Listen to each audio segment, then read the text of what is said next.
नमस्कार साथियों, स्वागत है आप सभी का हमारे खुराना क्लासेस एप्लीकेशन पर। और आज आप सभी के लिए आपका द्वितीय वर्ष का पेपर है 8वें नंबर का साथियों, स्वास्थ्य एवं शारीरिक शिक्षा।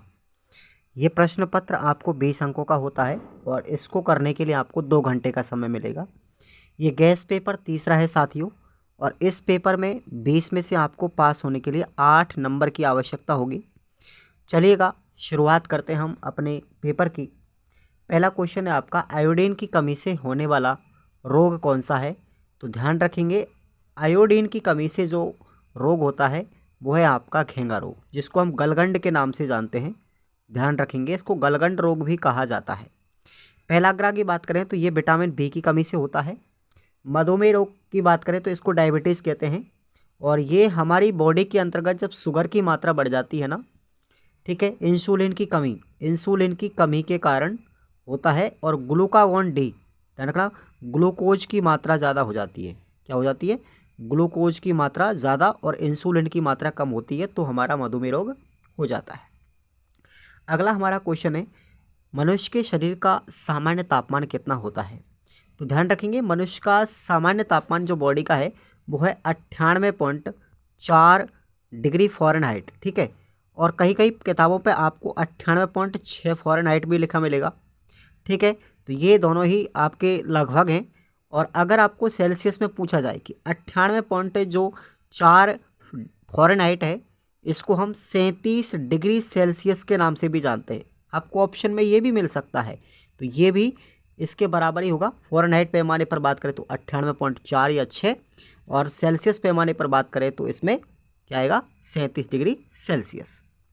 आगे बात करते हैं, भारत के ऐसे कौन से गेंदबाज हैं जिनको हाल ही में तेलंगाना का पुलिस अधीक्षक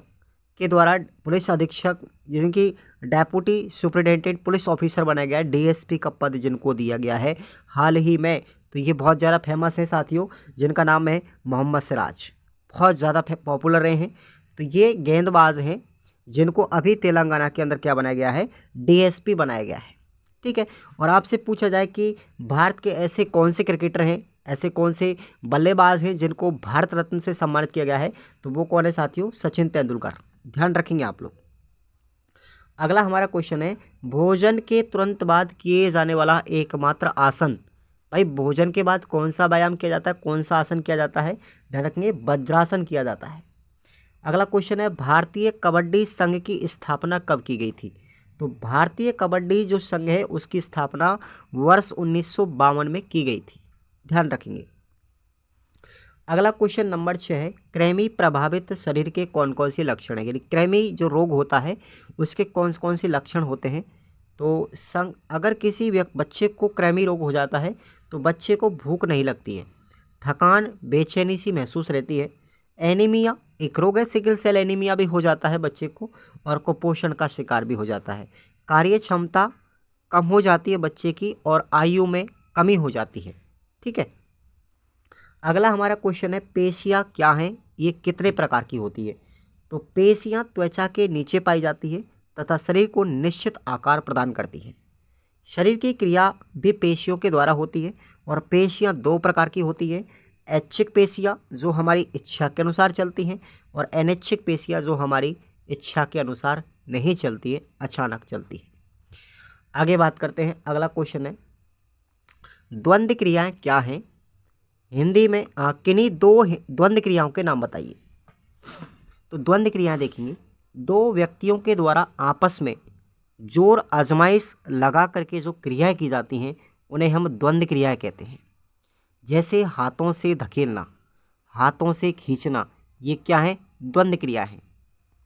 अगला हमारा क्वेश्चन है नंबर 9, प्राणायाम के कोई 4 प्रकार बताने हैं आपको प्राणायाम। तो देखेंगे, वस्त्रिका प्राणायाम कौन सा है, एक वस्त्रिका प्राणायाम, दूसरा है भ्रामरी प्राणायाम, तीसरा है शीतली प्राणायाम, और चौथा है शीतकारी प्राणायाम। ये 4 प्राणायामों के नाम भी याद रख लेना।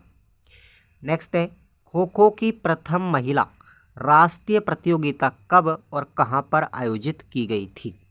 तो खो खो की जो प्रथम महिला राष्ट्रीय प्रतियोगिता थी वो वर्ष 1961 में कोल्हापुर के अंतर्गत, और कोल्हापुर आता है महाराष्ट्र राज्य के अंतर्गत, यहाँ पर हुई थी साथियों। नेक्स्ट है, भारतीय लोग बैडमिंटन को पूना क्यों कहते हैं। एक बैडमिंटन खेल है साथियों और इसको हम पूना के नाम से जानते हैं। इसको पूना की संज्ञा दी गई, क्यों दी गई, इसका रीजन सुनिए। भारत में यह खेल सबसे पहले पूना महाराष्ट्र के अंदर खेला गया था। पूना कहाँ पर आता है, महाराष्ट्र में। तो पूना में खेला गया था सबसे पहले, और इस खेल के नियम सबसे पहले 1870 में पूना के अंतर्गत ही बने थे।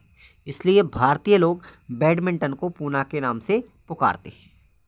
अगला हमारा अथवा में क्वेश्चन है। अथवा वाले प्रश्नों को जरूर पढ़ के जाएंगे आप लोग अपनी सीरीज में से। हॉकी खेल मैदान की क्या विशेषताएं हैं, लिखिएगा। तो हॉकी जो खेल है इसकी विशेषताएं आपको पढ़नी है यूनिट नंबर 5 में से।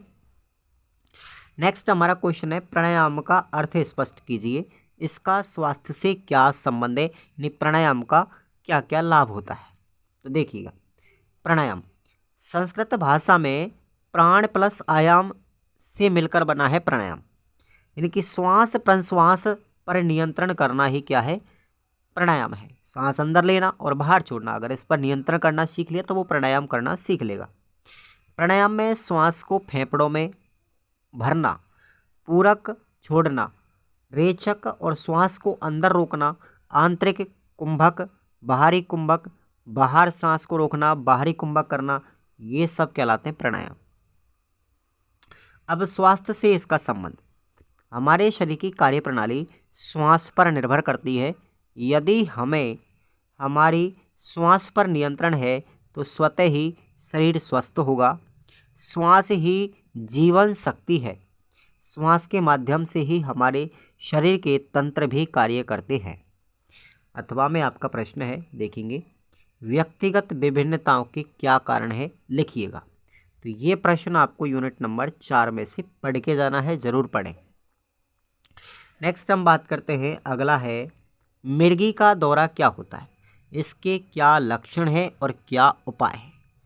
तो मिर्गी एक मानसिक रोग होता है जो किसी भी आयु में हो सकता है। यह अनुवांशिक रोग भी है, एक पीढ़ी से दूसरी पीढ़ी में भी जा सकता है, और यह रोग सिर में अगर चोट लग जाती है तब भी हो सकता है। इस रोग के अंतर्गत आपको दौरे पड़ने लगते हैं, शरीर अकड़ने लगता है और मुंह से झाग आने लगते हैं, ये इसके लक्षण हैं।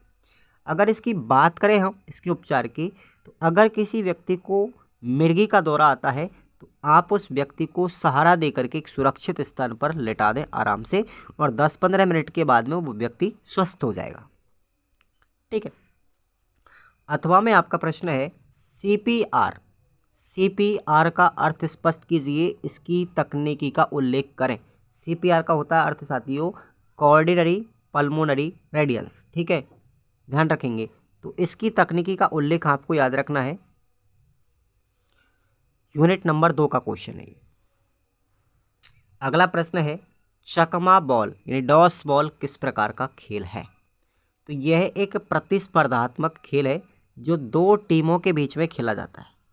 इस खेल के उद्देश्य की बात करें तो टीम भावना और सहयोग की भावना इस खेल से विकसित होती है। चपलता और शरीर में स्फूर्ति का गुण विकसित होता है। निर्णय लेने की क्षमता भी इस खेल से विकसित होती है। इस खेल को खेलेंगे कैसे, इसकी विधि भी आप लोग देखेंगे। कक्षा को 2 बराबर भागों में आपको बांटना है और खेल के मैदान के अनुसार 5 से 7 मीटर की त्रिज्या का एक गोला बना करके एक दल को गोले के अंदर खड़ा रहेगा और दूसरा दल गोले के बाहर चारों तरफ खड़ा रहेगा। एक फुटबॉल को बाहर से खड़े दल को दे करके यह कहें अंदर खड़े खिलाड़ी के कमर के नीचे बॉल को आपको मारना है।